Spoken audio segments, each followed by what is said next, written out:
Yeah, what's up? Gotta get you guys to zoom in there a little bit on the turbo action. Whoop! Pretty sporty. Hey guys, Richard Holder here. We're live at 7 o'clock. I'm at the Dyno, and the good news is the 4200, the Ameri-Barra, is up on the Dyno and alive. So you guys that watched the video and saw us, Mark Sanchez and I, at the wrecking yard doing the compression test and watching the oil squirt out because the motor had been upside down, guess what? It works. You know, we all know that when you squirt oil in there, it adds compression, right? So when I got the motor back here, the first thing I did was we obviously put oil in it, and we wanted to make sure that it had oil pressure, which it has a lot. It turns out it has a ton. I mean, we saw oil pressures as high as 130 pounds on this thing. So it had an overabundance of oil pressure. And that was actually with the VVT lock, so that it wasn't activating it, so it wasn't using some of that oil. The oil pressure dropped a little bit when we did that, when we started playing with the VVT. Thanks to Mark at EM Tech, and obviously to Calvin, who both jumped in, and Mark did the harness for this thing and actually test drove this thing for us, test started a motor with it, with the and obviously the guys that Mega Squirt, awesome. Thank you guys. This thing has worked flawlessly. And obviously Eric here at West Tech, who did all the tuning. But everybody, this was like a collaboration. Call this guy, this guy, get it all worked out. So I was able to get this thing up on the dyno. After putting oil in it, we cranked it over, and it had a ton of oil pressure. And I took the plugs out, and I just cleaned them, and we reused the stock plugs. After we found out that it had oil pressure, we hooked up the harness and everything, and the thing runs great. You know, it had oil pressure. It had, I also did another cranking compression test, and actually 2 of the cylinders are down at about 185. The rest of them are like 200 or 205. So maybe those 2 cylinders are a little bit soft, but the thing's making good power, as you guys will see. Tonight, we'll make a run, and I'll show you what's going on with this motor. In fact, we can take a quick, for the guys that are here early, like they should be. 2 minutes in, what's up? We'll take a little gander in there, take a little walk on. I'll show you something really cool because we tested a lot of stuff. So here officially, yay, it's alive. The Ameri-Barra is up and running. Here's our Mega Squirt. Squirt MS3 Pro Evo. What's up? Suitably bungee corded. How we do it. Check out over here. Whoa, full race headers. Whoa, we got our exhaust over there. Got the Super Richie air intake. Yeah, what's up? Come on, come back to me. There we go. There's a Super Richie air intake. And remember, this is a 2005 motor, so it's the earlier one that's doesn't make as much horsepower as the newer one, like the 2006, like this one over here, like the broken one. Yeah. Valve seats. What I'm told is from my guy Derek down at L&R, he said that what they did is they didn't do the either the seat material or the induction hardening that they did that was not up to snuff or something, and so that's why these things, he said, they're pretty going out. So it's you know, that happens, but the 05 motor seems to be running good, and it's making good power. So what we did was tested, and I'm doing a full video on this. Hopefully I can post it tomorrow. Come on, camera. Come on, work with me. Hopefully I can post that tomorrow. But we tested changes in air fuel. We tested changes in ignition timing, changes in cam timing. We tested the long tube header. We tested the air intake. We tested pulling the muffler off to see if the muffler had any change. What else do we test? I think that's it on the NA stuff. So tonight, what I'm going to do after I get off here, I got a lot of stuff to do. I got to do the editing on the video, but also I'm going to get started, and hopefully tomorrow we're going to run boost on this thing. And Eric has turned me loose on this MS3, and so apparently I'm going to be in charge of the tuning. He kind of showed me what it is, and once, you know, it's just like with the Holly and the fast stuff. Once you know where to go like this, and okay, take away fuel, add fuel, take away timing, add timing. I know what the numbers should be. I just need to know what area to put them in. So once we have that, I should be able to run boost on this. We're not going to run a ton, but I at least want to get this thing boosted before I have to take it off, and I'm you know, officially out of dyno time. But so we got a lot of stuff going on. I was really excited that when we got this thing up there, because last night, and I got it up there last night, I had to take the other one off of the dyno stand and set it down, and then get this one up and you know, try to do the compression test and all that stuff, and then the oil pressure test. And I was really happy after we found out that it does indeed have oil pressure. So tonight, when we get a bunch of people here, it looks like a bunch of guys are showing up now, we'll go ahead and make some runs. You guys watch the thing, or like running angered. It's got the Super Richie air intake there and the header on there. And you guys be interested to see how much power the stock exhaust manifold works versus a dedicated long tube header. And that's the same header that we're going to use with the turbo, although I am also going to run the turbo with the stock exhaust manifold, because I think that they're both, you know, they both route the exhaust to the turbo, and that's what we're trying to do. So come on, camera. Yeah, bingo, nothing. I got nothing. So that will be interesting. It'll be cool to see what the difference is NA, and then also what the difference is once we run boost, to see if the, you know, if with the change in exhaust flow has any effect on power from the different type of, you know, because everybody knows that the stock cast iron exhaust manifold, you have to run a dedicated turbo muffler or a turbo exhaust manifold, the tubular one, because they, you know, those are race mufflers, and those things make all the power. So we'll get to run, you know, maybe a couple of turbos. We'll see what happens and how much time we have, and how adept I am at tuning this new this new program. But when Mark sent the program over, it worked out fantastic. And then Eric, actually, I got a hold of Calvin, and Calvin sent over a tune to. What Eric was trying to do was coordinate the duty cycle versus the change in VVT. And so once he got that, we were able to scale it and change the VVT.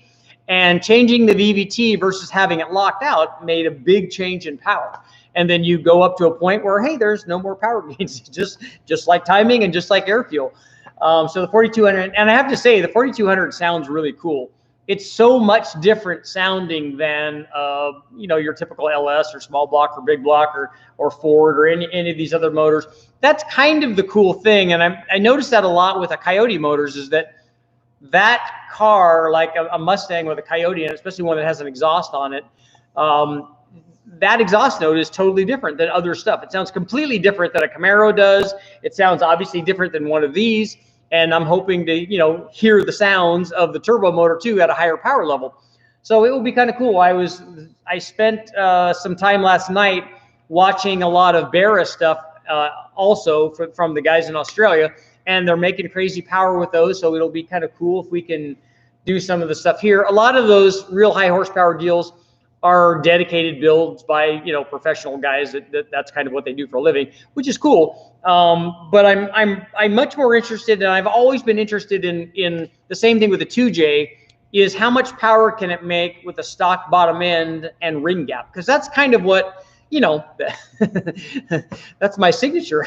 That's the LS stuff. And I've always wondered whether a 2J or this motor or even the BARRA now with the power numbers that I've seen, I've wondered how much power it could make, you know, with a ported head with cams, but a stock bottom end, and then a big turbo and air to water and ice water and all that stuff, the way that we do it on the big bang stuff. I've always wanted one of those guys that are really, really good at what they do to apply that test to a stock bottom end motor, because they're, you know, I was watching some stuff last night, and guys were running, you know, the guys are running almost 50 pounds on one of the BARRA motors, and they're making a lot of power. And but I want to see how far they thought that they could see, because that motor had either an external wet sump or a dry sump. It had a billet crank and forged internals and all that stuff. So obviously they knew what they were doing, and it had a CNC head and whatever their cams were. They didn't mention what the specs were or anything. And it had a short runner intake, and so it was a real race motor. But I wondered what those guys could do and how far they would turn up one of those motors, because the thing with the BARRA, and certainly the 2JZ even more, and this motor also, is that compared to an LS, they're all starting out at a much lower NA power level. So it takes a lot more boost pressure to get them up to the big bang realm. You know, I don't know that one of those motors could match the 1500 horsepower 1500 plus stuff that we did with the 6 liter, but then it's a 6 liter. It's, you know, a Barra is a 4 liter. This is 4.2, and the Portugé is, you know, a liter less. So it's hard to make up that kind of deficit. You can do that with boost, but if you're already getting near the strength limit of the stock pistons and or the stock rods, you know, it just makes life much more difficult. It's so much easier to start with something big. But you know what they say, bigger is better.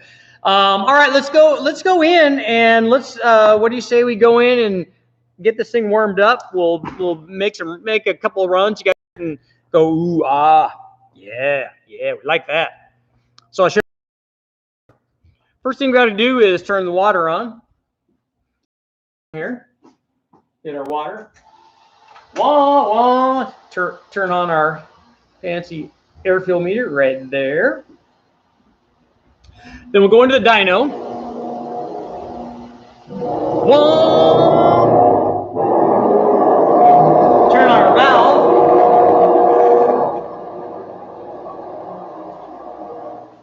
That's so we have water flow to the dyno pump and to our motor, which you'll see we are not spinning the water pump.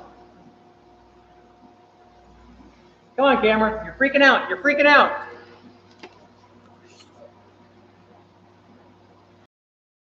My camera. It's not cooperating. There we go. So here's our motor.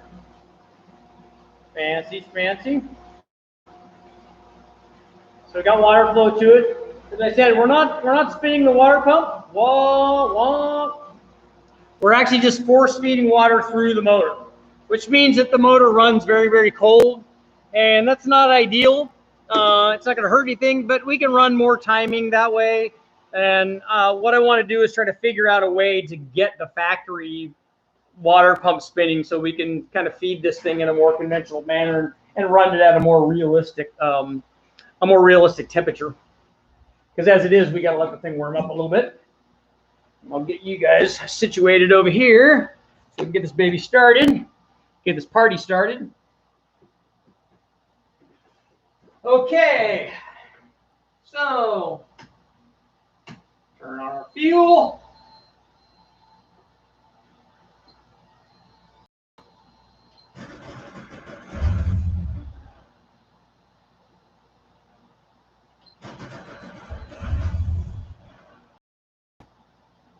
So why aren't you starting up?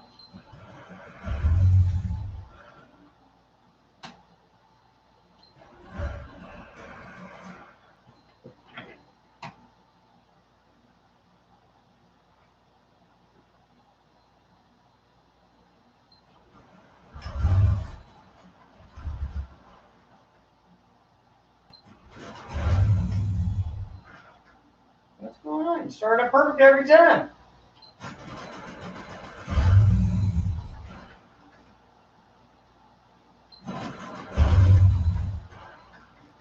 Great. Now that we're live, you don't want to start up.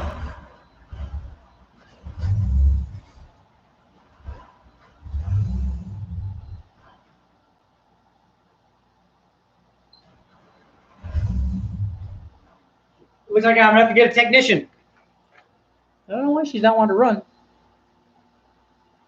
What's going on here? We got fuel. You're just running so perfectly.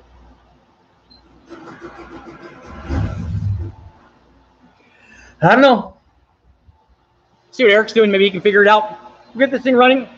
You know, we only started it, ran like, I don't know, 50 pulls today. So naturally, when you're live, you don't want to start up. We'll walk over here anyway because you guys are like this. They're dyno and a or chassis dyno. They've got some sort of sand rail or something over here. Hey, Eric, can you come? It won't. It doesn't want to start right now. Yeah, I don't know. I don't know what I did. I know. One thing I know for sure. I know it's my fault.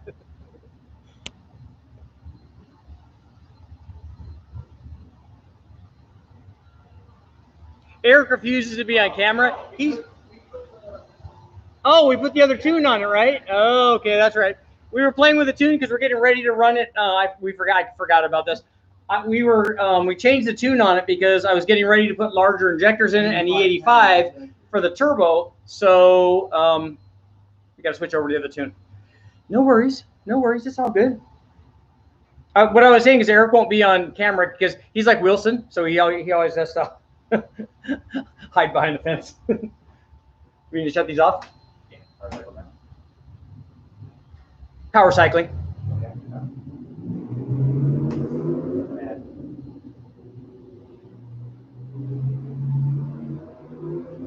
Luckily, we have the other tune saved.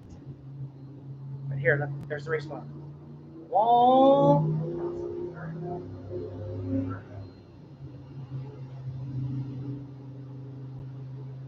And final, right? Yeah, it should be.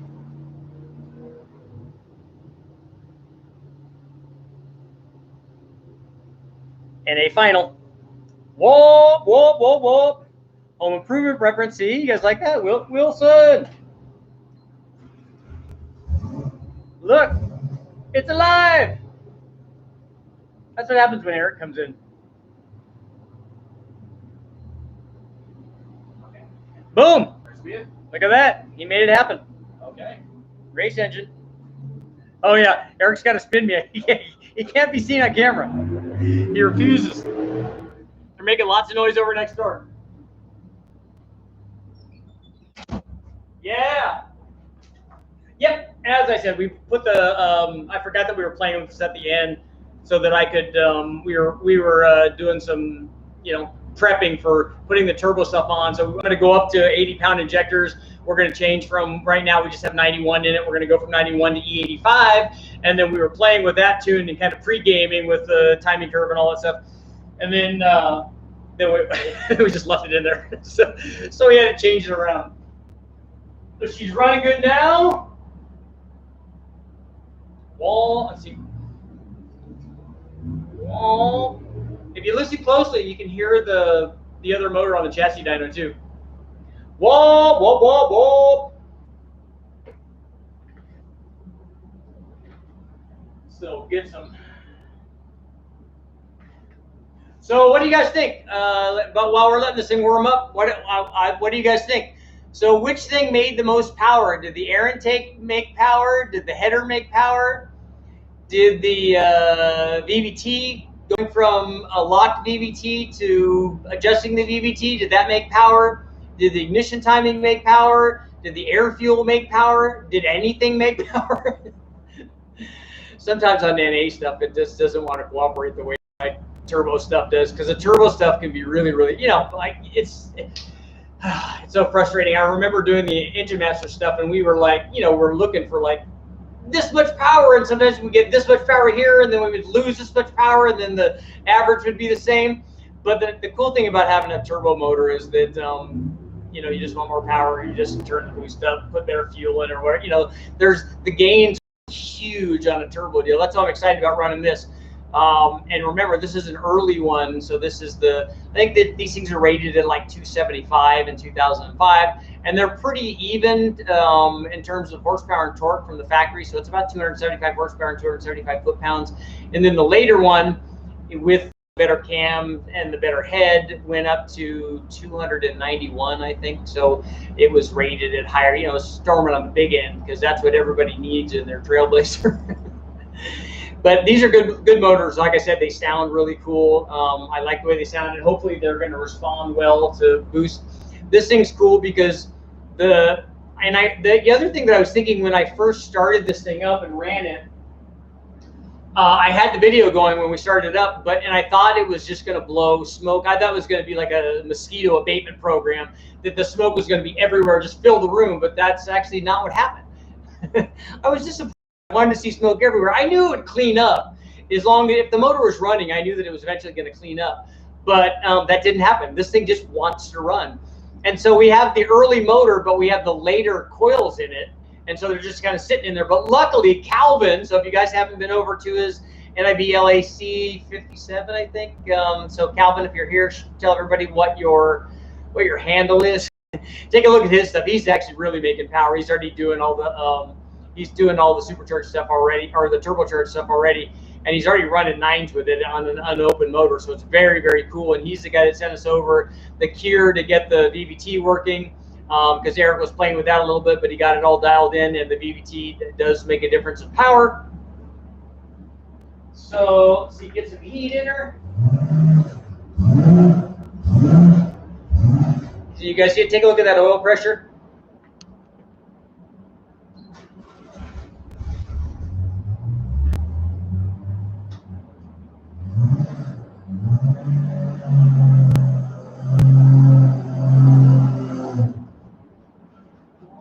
Come on, baby. Stay with me.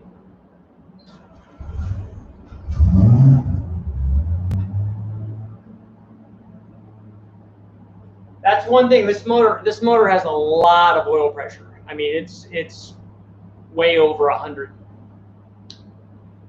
This is a closed deck. Sounds good. Niblack 57. That's right. That's Calvin's stuff. Calvin's awesome. Yo, Calvin's in the house. Okay, get ready. We'll make a run. You guys can take a look at it. Whoa, whoa, whoa.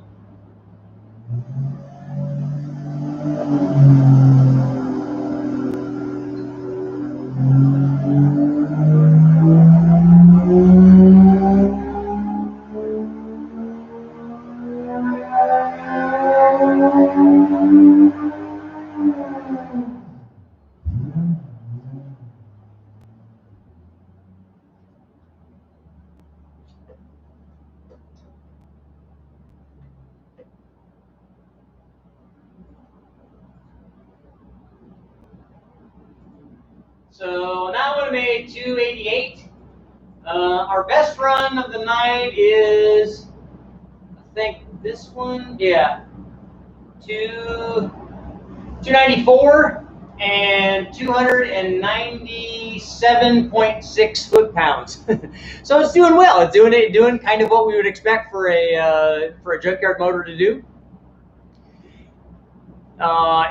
It sounds good. That was about 9,000 RPM. That's we're running that one from 2,500 to 6,000 right now. It's making peak power.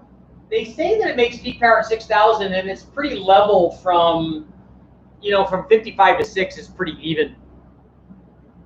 That is him fake engine running on camera. Yeah. Do you guys want to go inside? You guys can be inside when it runs if you want. Yeah, that thing does have all the oil pressure. I mean, that thing's. Well, I can show you what the oil pressure curve looks like. So here you go. Yeah, you guys can zoom in here and take a look. So that's the oil pressure curve. It's a nice curve. But up the top there, yeah, that's 123 PSI. So it has plenty of oil pressure. And we thought once we started engaging the VVT that would come down, but it didn't come down dramatically. And we're obviously expecting more power with the 06 one. So it'll be interesting when we're able to run the other camshaft and then the head from the 06 motor to see if that does anything. Then a ported head and cams and yada yada yada, all that stuff. So it's pretty cool, and the thing sounds great. Like I said, it sounds awesome. It sounds distinct. It's definitely different than. Let's see. And remember, this thing, the way that we're running it has no accessories on it. It has an open exhaust. This one's a 3-inch exhaust with a muffler on it. It has an open air intake. It doesn't have the filter on it. It obviously has an optimized tune. So that's why this thing is making more power than that. And that's pretty standard for what we're doing.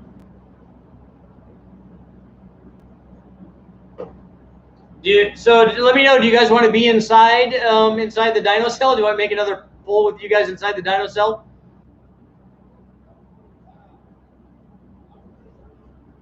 Yeah, this is my jams here. I love this stuff. As long as the motor's working and I can test different things, I'm like, let's try this, let's try this, let's try this.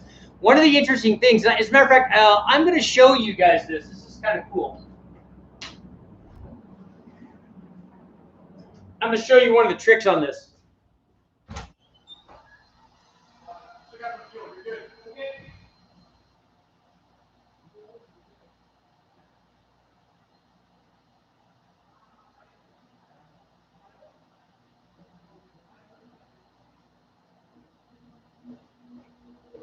So shut that off. Close that down. Here's something interesting. I want to get your guys' opinion on this. Let me know what you guys think. Here's the throttle body. This is a stock throttle body for that motor. Now I've taken apart all of the. I just removed all of this stuff, all electronics. I turned it into a manual throttle body. But I want you to take a look at. First of all, this is pretty typical of OEM stuff. So if you take a look at the lip that's right here when we open this up. So you can see this has a big step right here. You know, that's for drivability. But the interesting thing on this throttle body, let's see if you can see it through here. Right back here. Right, actually, let me flip this thing over. Right, let's see, I got to get the light just right for you guys.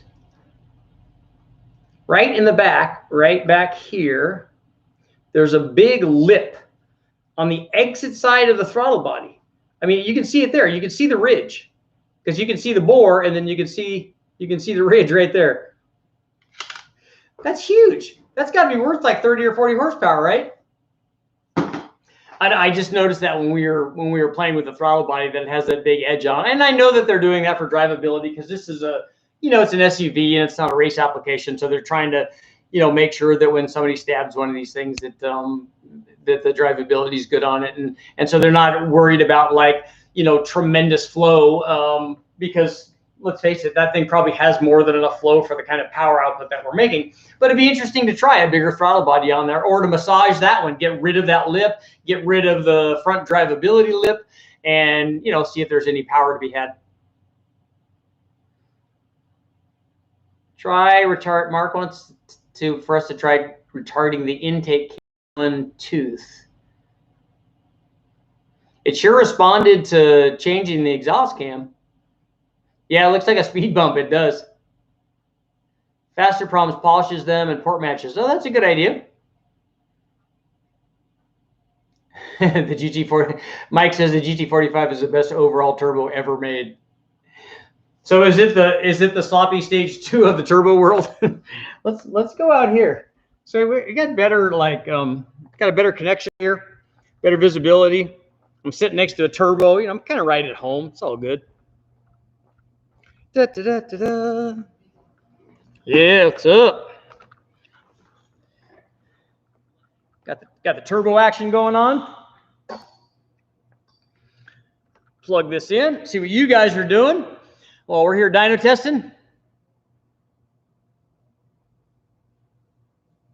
Yeah, Mark, Tim wanted to know how many how much is one tooth? How many degrees is that? Oh, Tim's saying it's supposed to stop the throttle body from whistling when it's just cracked open.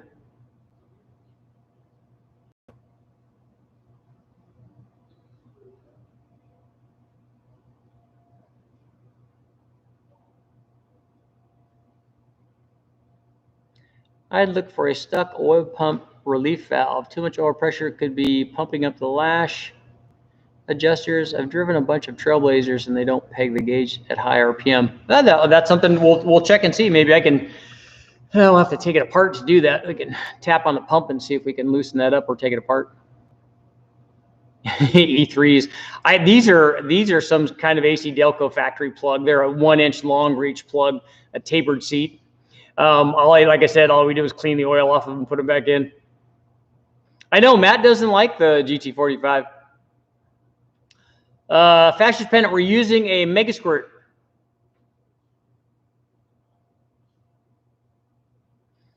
Mellow, the 4200 came out of a Trailblazer. When is the next video on the Red Nova? That won't be till after I get home, though.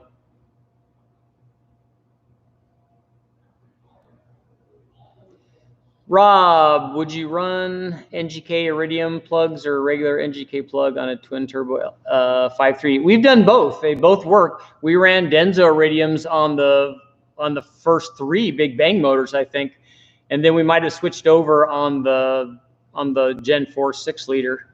But both of them work. You just have to bring the plug gap way down.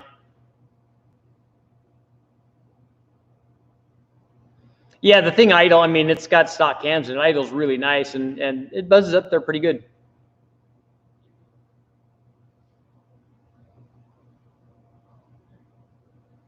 Brian, have you ever done testing of a small exhaust AR spooling and a large wastegate for flow power? Having the large wastegate is not going to change what the turbo does, though.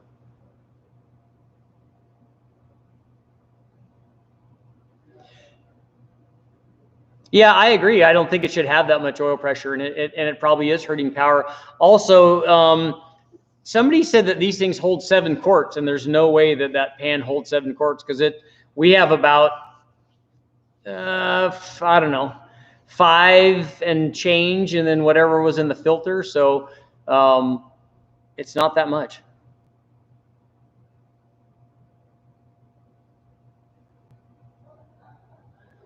I don't know how far the 4200 can be bored out. This engine's never been opened up. The Nova should get this 4200 with a turbo on it. That'd be great.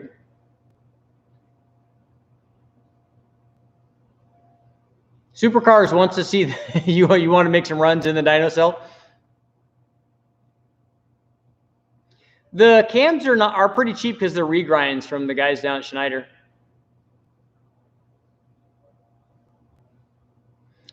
On the 2006 head, we're going to run the 2006 cams and then probably some Schneider cams. Yeah, 7 quarts would not be good in this motor. It'd be over full.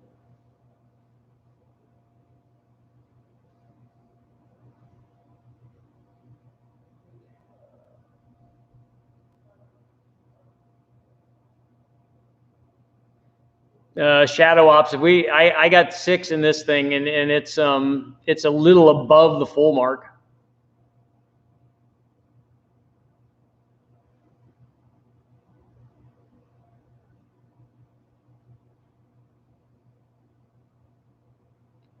Richard, how much power can LS motors make on stock everything with just slapping turbos on? Well, take a look at the 4.8 that I did, adding boost to when everything was stock. A stock 4.8, for instance, on our dyno makes like 335. And when you add boost, if you add 14.7 pounds, you're going to double that.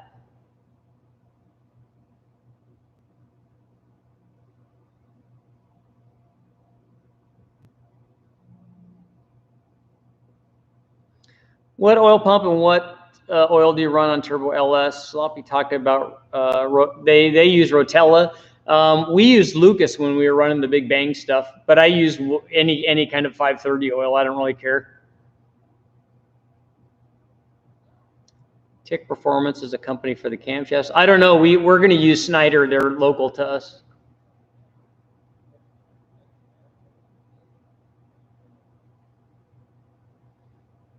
I don't know. Did these motors come with an external oil cooler, maybe?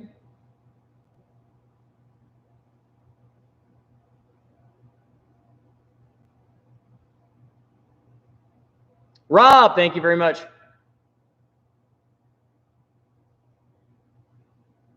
The Germa-Barra, the BMW. That's interesting.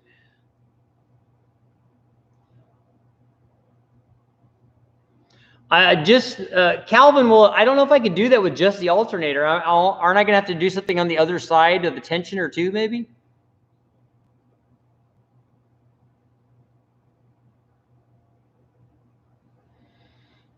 Random, what is a good turbo for a Jeep 4-liter? The GT3582 would probably be good for that.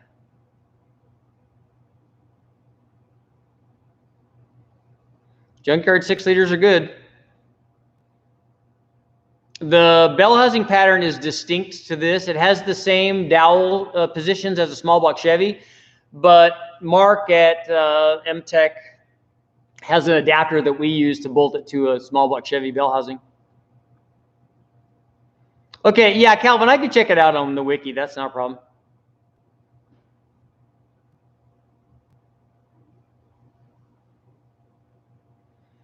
I don't think that the throttle body spacer is going to add any power on the 4200. The air intake probably will. Why not make a turbo build out of your Silverado? 4L60E, that's why.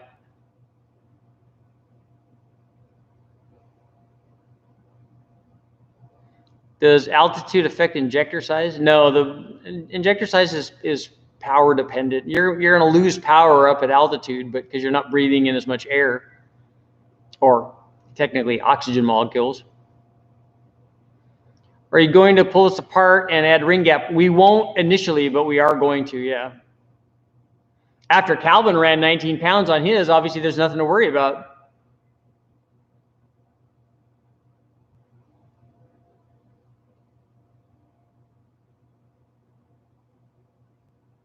CK Race Edge says you can manual swap with a modded automatic bell housing and plate. Cool.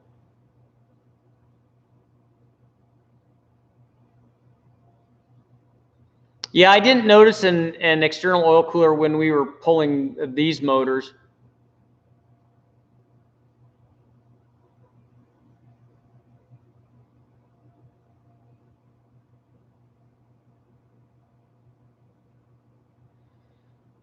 Kevin, this one came from an Envoy. So I don't know if that's different than the Trailblazer. I wouldn't think that it would be, but maybe it is.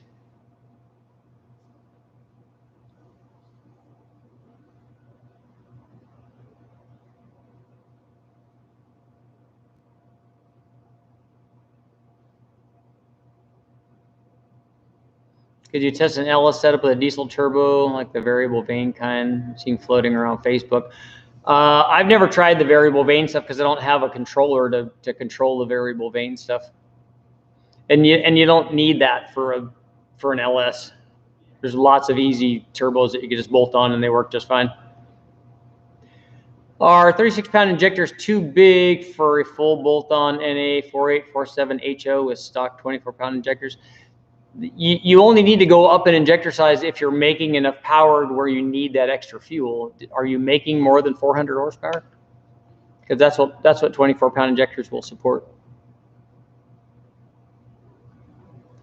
The stock compression on this is over 10, right? Nasty Chevys. The ADE swap is actually pretty easy. Might as well do that and put a turbo on your truck. I'm not interested in doing that on my truck. I'd be more interested in doing that like on this motor on the Nova. Mark, this thing makes peak. They list it as making peak power at 6,000 RPM.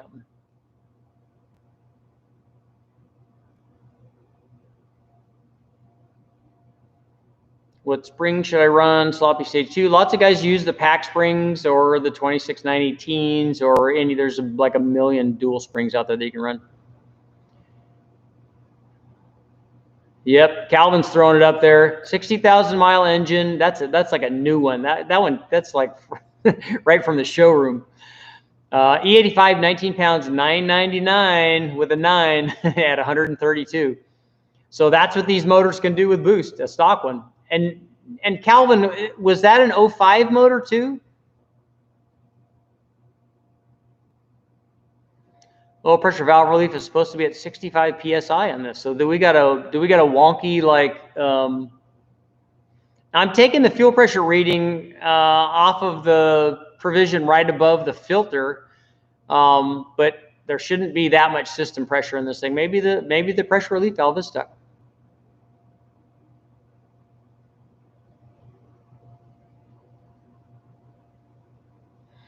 I don't know what the overbore on this is.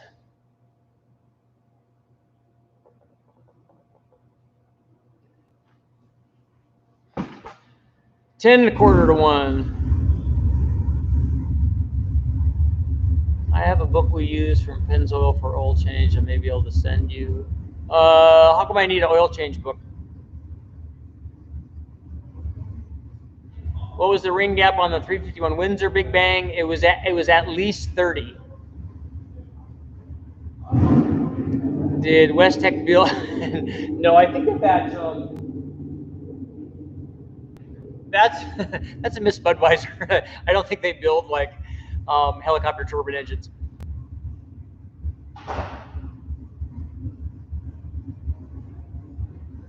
Oh, it's in the Buick Rainier. Is that 4200's in there also, Tom? Right? Cool.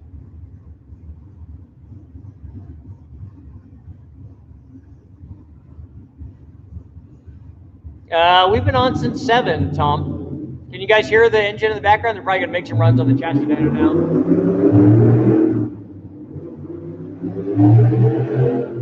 Ooh, it's also in the soft. Cool. It may get loud here in just a second.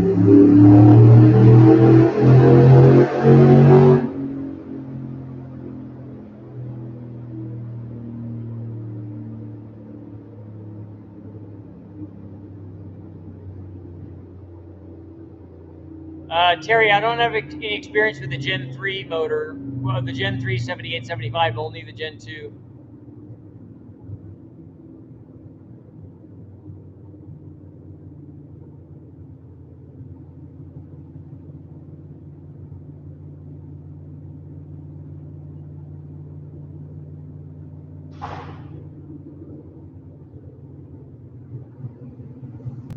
There was not a lot of blow-by with the gap at 30. And we were trying to break the motor anyway, so we didn't care even if it had some.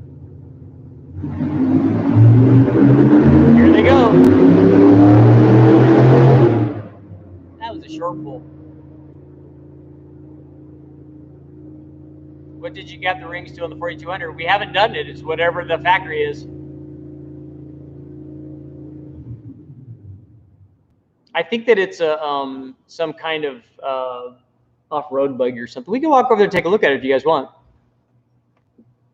We'll cruise over. Maybe we'll sneak up on Eric when he's not looking.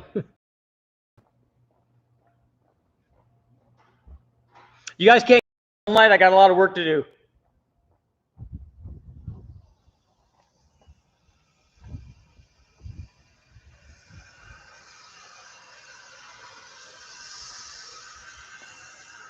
See? Fancy headers down there. Whoop. There goes some chassis dyno testing. Little tune up. Tune to win.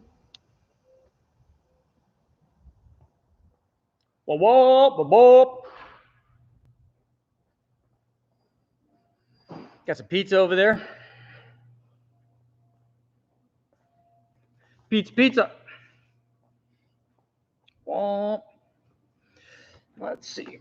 Okay, we got some more questions. I think it always freaks out and goes out of focus. We got to see the turbo, though. I like to see the turbo of the engine and stuff. That's all good stuff. Let's see. CK Race Engines is out.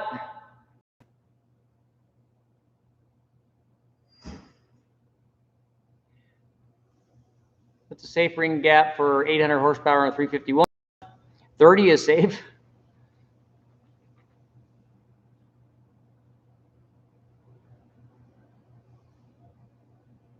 Yeah, Calvin's doing it up.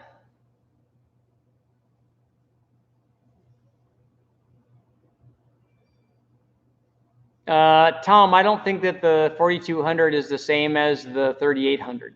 I don't think the bell housing is the same.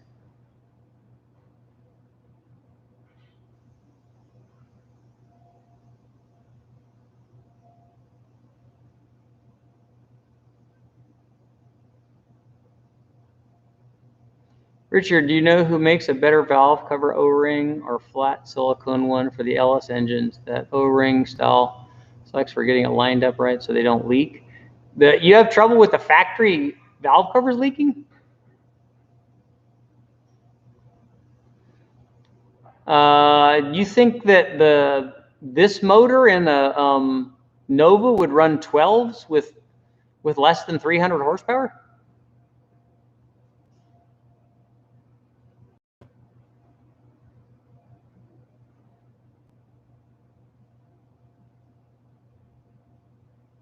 Nice. You got to shave off all those imperfections, right, Noodles? Is piston slap normal on a stock LS6 6-liter? No. Does it have forged pistons in it? What do we think that the 4200 is going to make with boost? But well, we can calculate that, right? So if it makes 300-ish NA, then it should do what at 14.7 pounds? No slant 6 updates yet. I think that they're bringing the head out on Monday.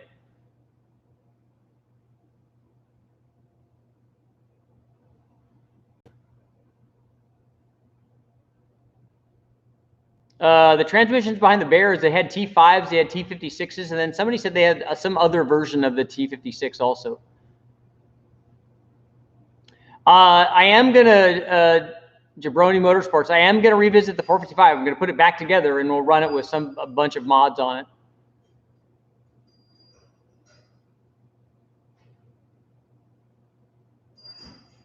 The Diesel Explosions Great Lakes Lager are really kind of cool. Best bang for the buck, 2017 LT1.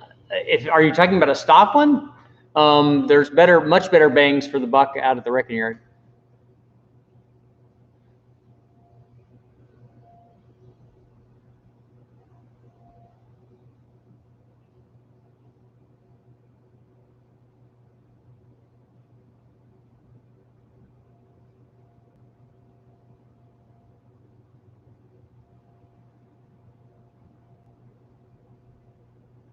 I'm going to build a junkyard half-fast. I'm going to build a junkyard 5.3 for a burnout car fairly soon. Probably going to be looking at sustained 7,000 RPM. Do you think that the ring gap would help? I don't think the ring gas is going to help survive. I don't know that you're going to put a lot of heat in it unless it's boosted. When you're going to do a Toyota 3TC, that would be cool.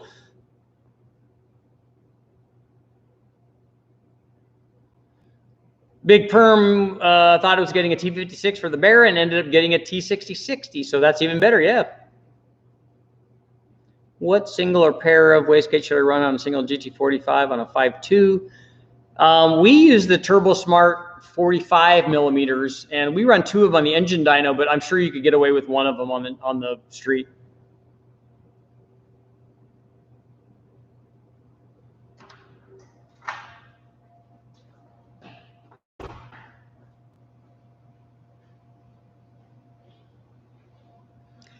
Barton, yeah, I still plan on running the 6-liter. I have to get another set of head studs for it, though, because I had to give my other ones away. Are hapless rings any good for boost? I'm sure you mean gapless. I have never run them on boost, but I'm sure that they would work. Can you give cam specs for the regrinds? Yeah, if you go to Schneider.com or whatever, go do a search for Schneider Racing. They list all of their cams, I think. Your 1989 Chevy Caprice 305, upgrading to a 350 is the cheap, easy way to do it. If you want to upgrade your 305, you can also do that. But it's pretty inexpensive to go get a 350 Vortec motor and put that in, especially if that thing's carbureted.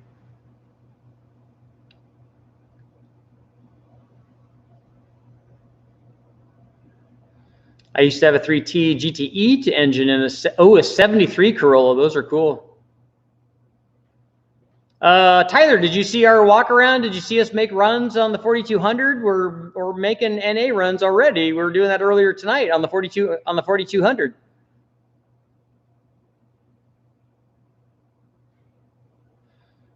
And Ken, for a roller block 454, what is a safe cam to be able to drive every day and boost up the power to? If you want to add boost to it, you can run a stock cam. Otherwise, I would go up to a 274, 276 or lower for daily driving.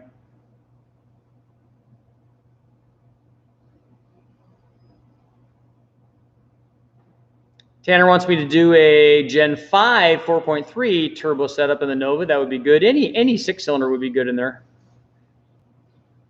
How do you solve back pressure issues? How do you know that you have a back pressure issue? And the way to solve it is that you usually change the turbo size.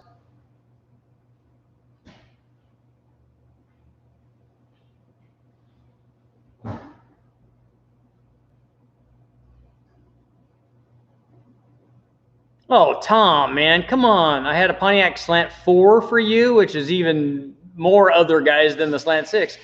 The Sprint motor, basically a 4-cylinder version of the Sprint motor. But I just sold it 2 months ago. Oh, man.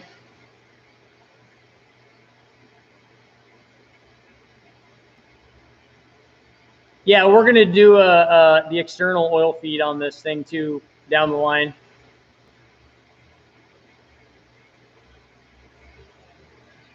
I may be testing a Godzilla motor with the guys from West Tech.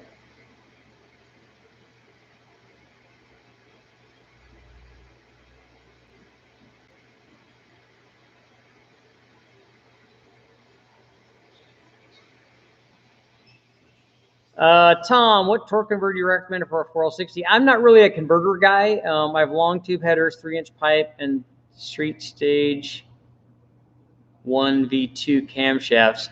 If you have a stage 1 camshaft in a 5.3, I'm hoping it's a 5.3. If it's a 4.8, then you might need a converter. If it's a 5.3, you probably don't need a converter. Probably a stock converter works fine.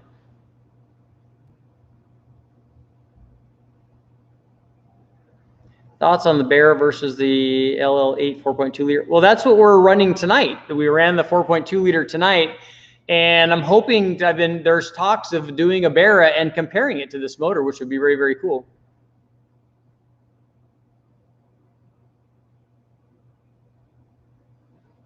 Yeah, Noodles, you missed it, man. We can always make another run, though. Maybe we should make another run with you guys in the dyno cell.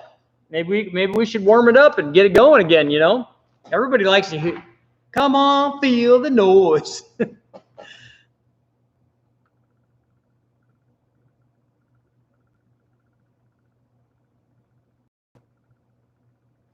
The 4200 right now is running on the dyno from 2500 to 6000.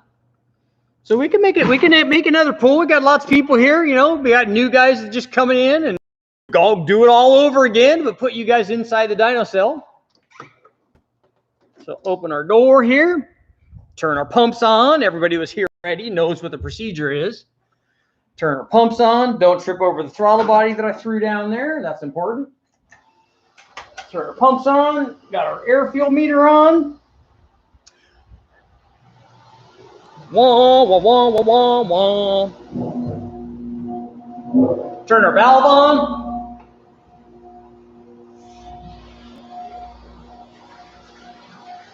Come on, make some noise. Whoa! Take a look at our long tube header. Big, big power, yo! Gotta find something to sit you guys on. The official camera stand.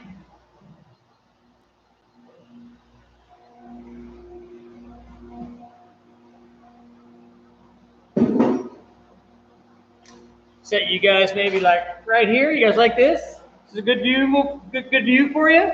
Yeah, what's up, huh? Yeah, I'm liking it. What's up? Okay, that will be your official position right now. We're gonna go get this motor started and warmed up, and then that way we can plop you in there and make a pull. You guys can feel it. Feel the noise. Come on, feel the noise. Set you down here for just a sec.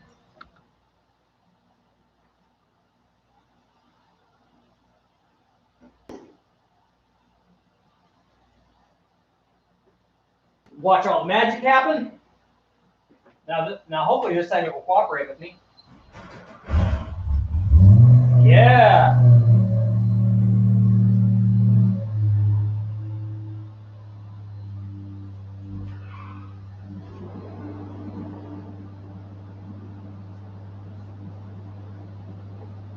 So we'll get her nice and warm, get that thing nice and warmed up.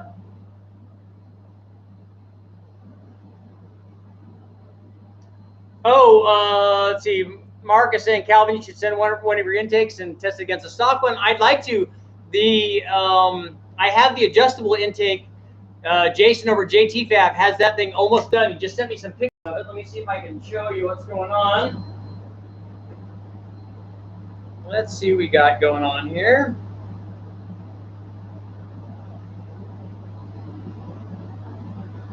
Thanks, Calvin. Did you send me that? Yeah. Yeah. Thanks, Calvin. Sent me pictures of that stuff. Where is my... Come on, Jason. Where are you at? There we go.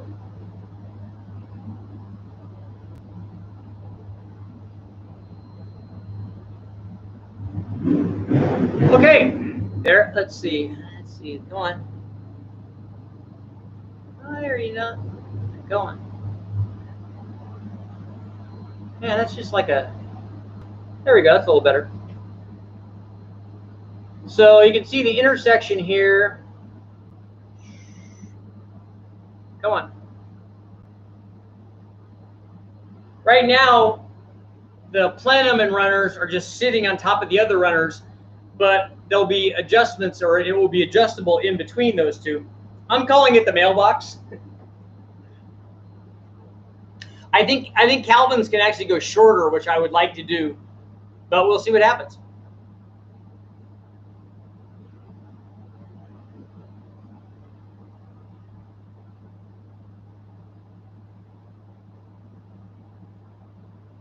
Trailblazer motor is the new 2JZ. We'll see. It makes a lot more power than a 2J does, at least naturally aspirated. Yeah, the oil pressure is very high, but we haven't heard anything yet. And I think that, you know, I think something is amiss. I mean, maybe the relief is stuck in there. We'll have to see. This intake does go from oval to round.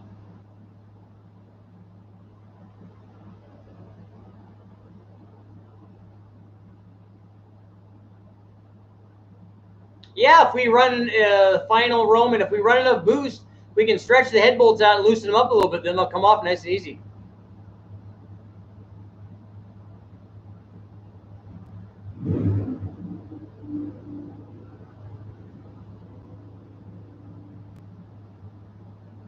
The 2JZ GTE intake manifold fits. It fits on the 4200.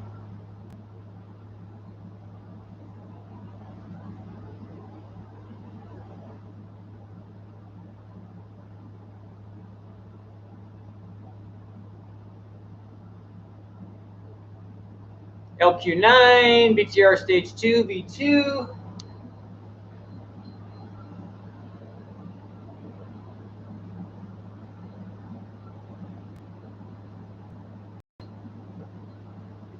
FR210s. What stage 2 is it? Is it a truck cam? Is it a turbo cam? Is it a blower cam? Is it an NA cam?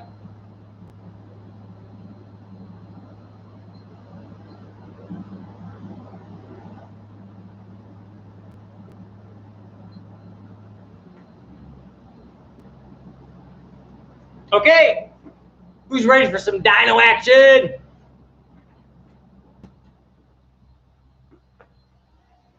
I gotta warn you, it's gonna be loud in there.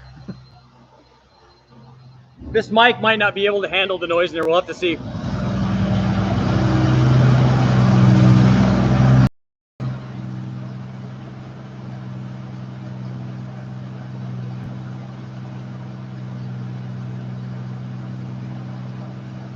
Have fun.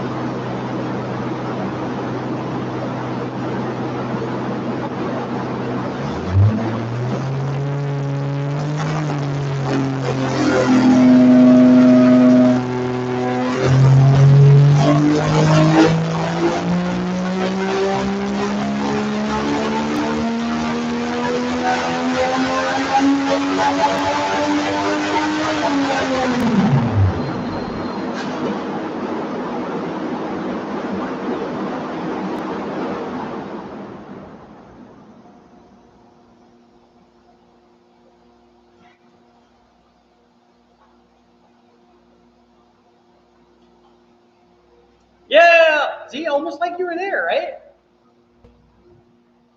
Make some noise. Let's make some noise. All good stuff. Whoa. I think that one actually had the highest torque output. I think that thing was right. I saw 300 foot-pounds, so that's good. So we'll get a couple more questions, and I got to get going because I got more work to do because hopefully I get to put one of those on the 4200. Come on, feel the noise. Now I'm going to be singing that song all freaking night. All freaking night. Got to be able to see the turbo. Okay.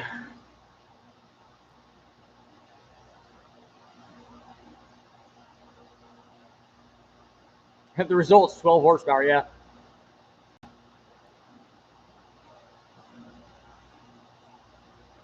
Yeah, it ran her all the way up to 6,000 RPM.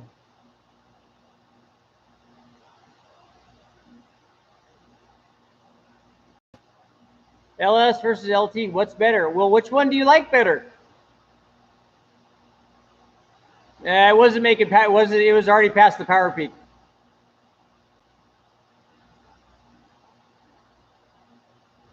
No Flow Masters in there. Those are, I think what we have in there are from MagnaFlow.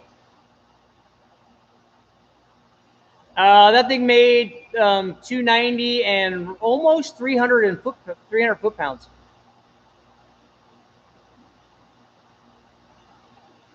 We're going to try some different turbos. Probably start with the GT45 because it's the low buck one.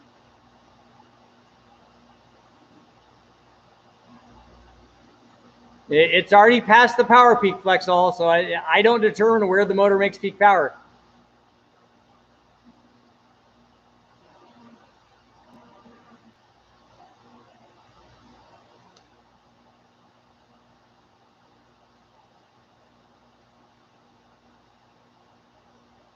Yep, all the way up to 6,000. All the way from off idle to 6,000. That turbo is a poor choice. I should give it to you instead. Sure, they're always bad, right?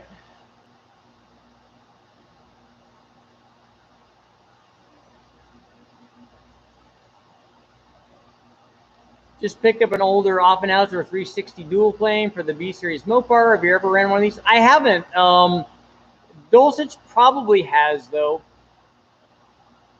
Would a 95 Chevy 3500 have a roller cam and 4-bolt mains? 95 will be 4-bolt, but I don't know if it would have a roller cam in it yet. I don't think that they officially switched to those until the Gen 6, and that's not a Gen 6. That's still a Gen 5. But they do have provisions for hydraulic rollers because they have a cam retaining plate that's drilled already for it. I do want to do a Ford 300. Oh, the BTR cam is a truck cam, so I need to see your specs again to find out what. So you had an airflow head, and the truck cam is what's going to kind of determine the power there.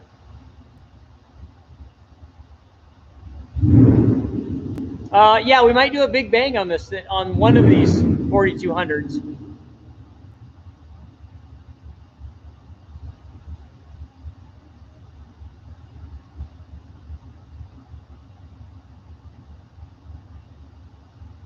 We are going to run both more lift and duration on this cam.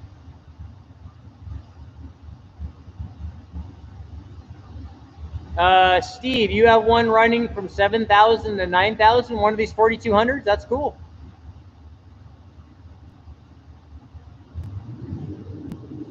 Miguel, I haven't dyno tested any European motors.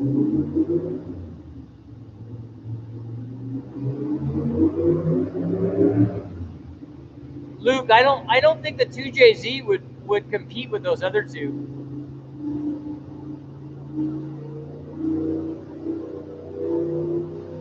Drew, that single play manifold is going to work good. It's just going to lose power down low. You can hear they're making some chassis dyno runs over there.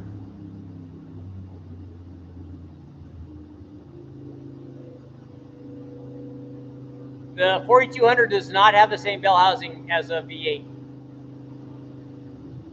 The injectors that are in there now are stock ones. We're going to go up to probably 80s. And for those guys that are interested right now with stock injectors at that power level, it's at, hang on. Right now it's at about 75% duty cycle on the stock injector.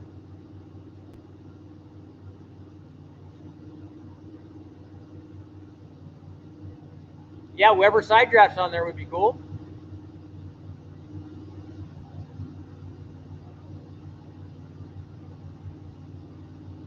Jabroni, we used the Mega Squirt on this.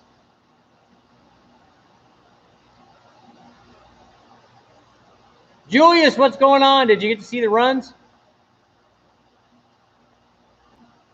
Do the Big Bang motors ever blow up? Yeah, the 4.8 and the 5.3 both did. And the 6.0 blew up big. The other ones just broke. And the 351 broke big.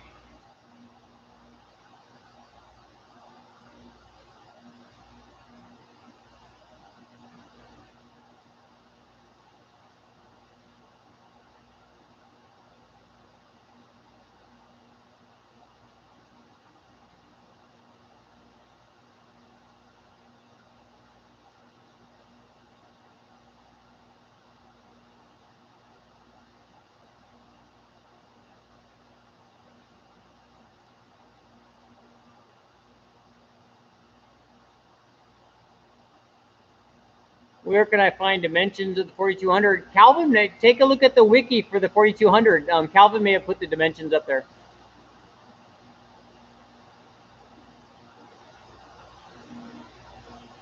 Tyler's saying that the Mega Squirt will work for the 3800 as well. It has a completely different trigger pattern.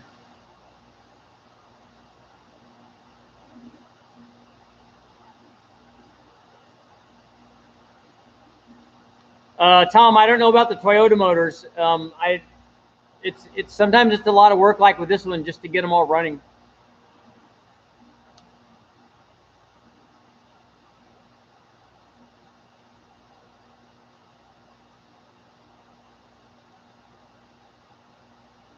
The 6-liter Big Bang motor, the Gen 3 6-liter, made it to 1482. The Gen 4 6-liter made it to 1543, and it's still alive and still running. Expectations for the maximum horsepower on the 4200. I don't know. It depends what mods we do to it.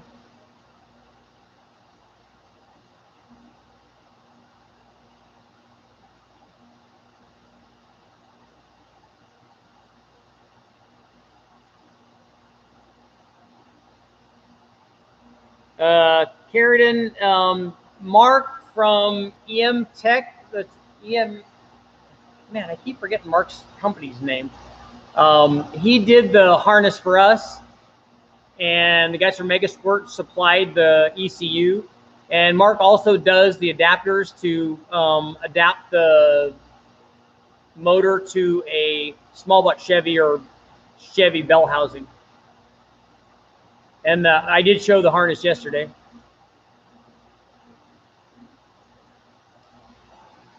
The tuning with the Mega Squirt is fine. It's different than the Holly is, but it, you know, as long as there's a table where I can adjust the air fuel and adjust the timing, that's all we need.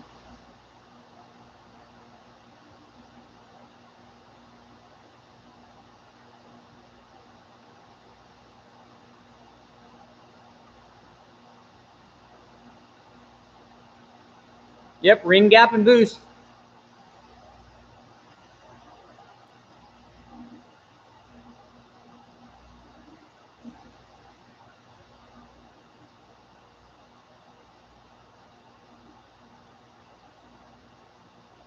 They didn't make any turbo 4200s, although Chevrolet did some prototype ones way back in the day. But the 4200 has rods on it that are probably the equivalent of a Gen 4 LS rod, which we've made a ton of power with. So I think that these rods will probably hold up. Tom, I don't know about the boost on this right now. It probably won't go over 14 pounds initially.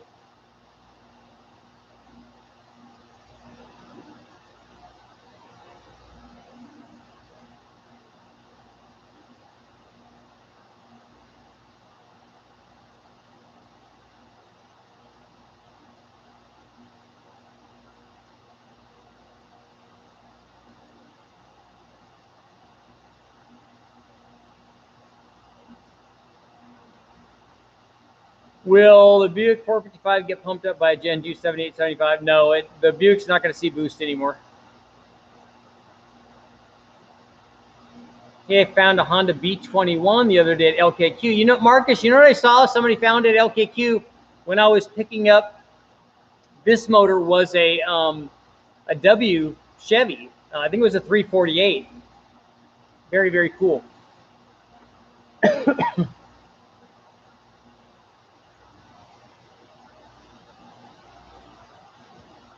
Well, these stock injectors are at 75% duty cycle at about 300 horsepower, so we got about 25% more.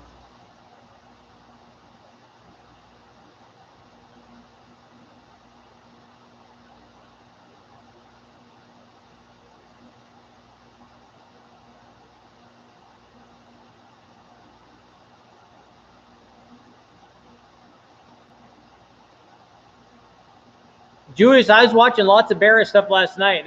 Those things are impressive.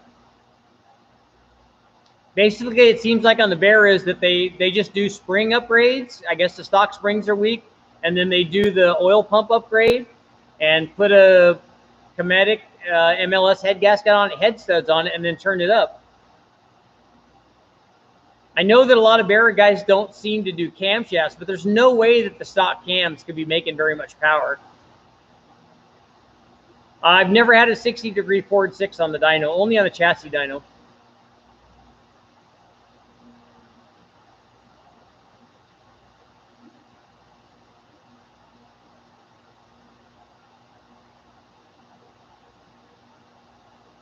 Noodles, they have a file for VVT. Actually, Calvin gave us his file, and then we adjusted it from there.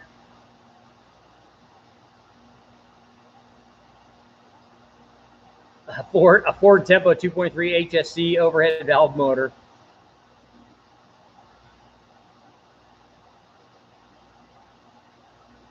Aaron, you want to send an Alice Chalmers WD-45 engine?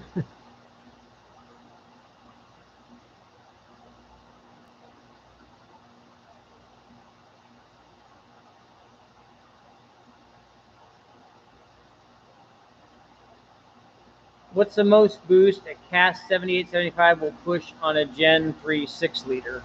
Why are you worried about a boost number? You should be worried about a power number. That 7875, the OG one, is not quite probably 1,000 horsepower one.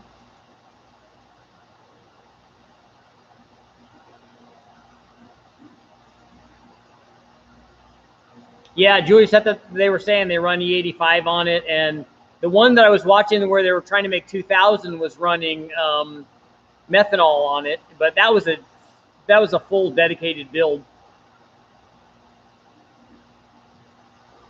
Yeah, I thought that when they took the factory head gasket off that it looked like it was MLS already, but they were saying that they upgraded to a Cometic. I don't know if the Cometic one's stronger than the factory one.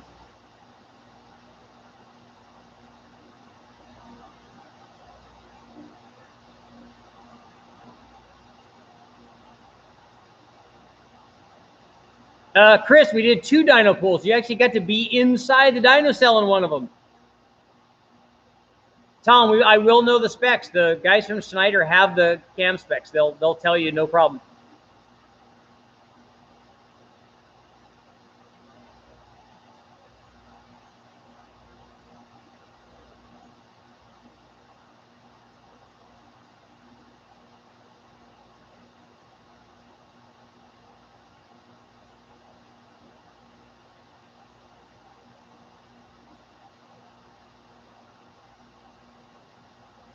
Calvin, did that change in 06 to the bigger pin? Oh, there we go. Yeah, put 06 rods, pistons in the 05 block. Why is the 05 block better? I know that they say that the earlier crank is better, but why is the 05 block better?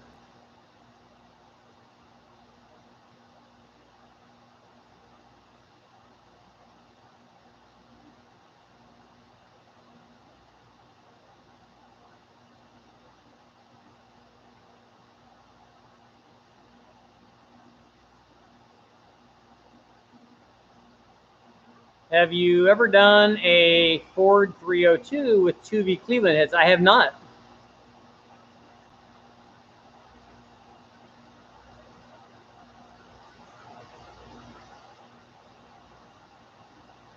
Tom or Mark, Tom Brown wants to know what the flow rate of the stock 4200 heads are.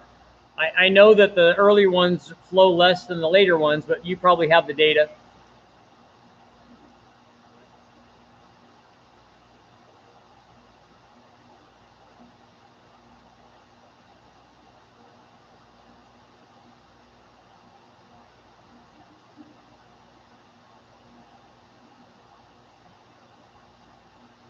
Cameron, what cam would you recommend for the LS3 with ported heads in a drag car revving to 7500? What is the bottom end? Is it a stock bottom end? Do you have valve release? Can you put more camshaft in it because you have valve release for the, you know, for the piston to valve clearance? And if you take a look at the, you can get a pretty good idea on the intake video that I have up for the LS3, and you can see all the different intakes, and you can see where we were revving that thing with a cam that's like 231, 247.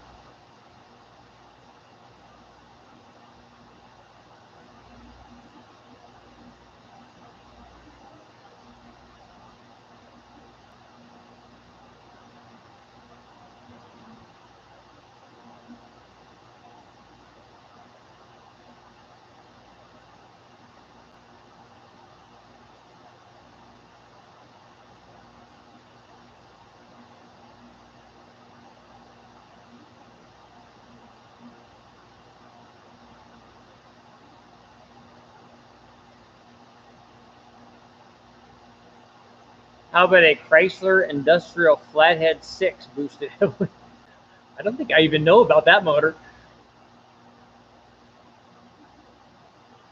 Stock LED2 bottom end, I think. Oh, okay, yeah, it has exhaust power release. So you're limited to like a 231, 247 cam. Look at that comp 469 cam that we run in a lot of stuff, or something like that, and that's going to fit, and that's going to be about as much cam as you can put in there.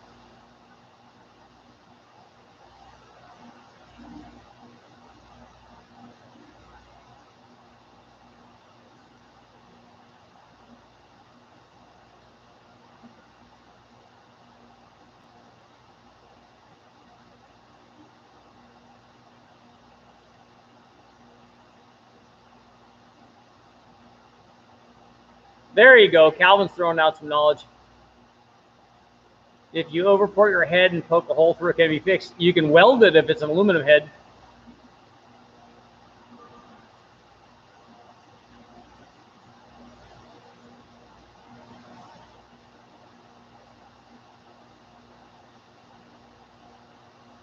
Doug, I'm happy to be here, man. You guys are keeping me late again.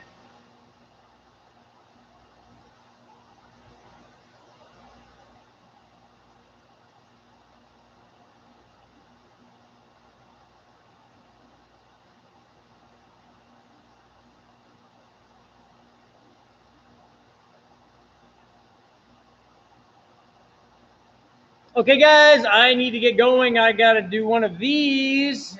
That thing right there. I got to get that 6-cylinder ready so we can run some boost on it. Hopefully run E85. I got to do an injector upgrade, so I got to take the intake off. And we got to obviously take that header. Well, no, we're going to run it. I think we're going to run it now with that header on there. So because it's already there, you might as well. Thank you guys all for being here. Thanks for showing up. I'm glad we got to make some runs for you. And hopefully tomorrow we'll get to make some boosted runs. Later, we're out.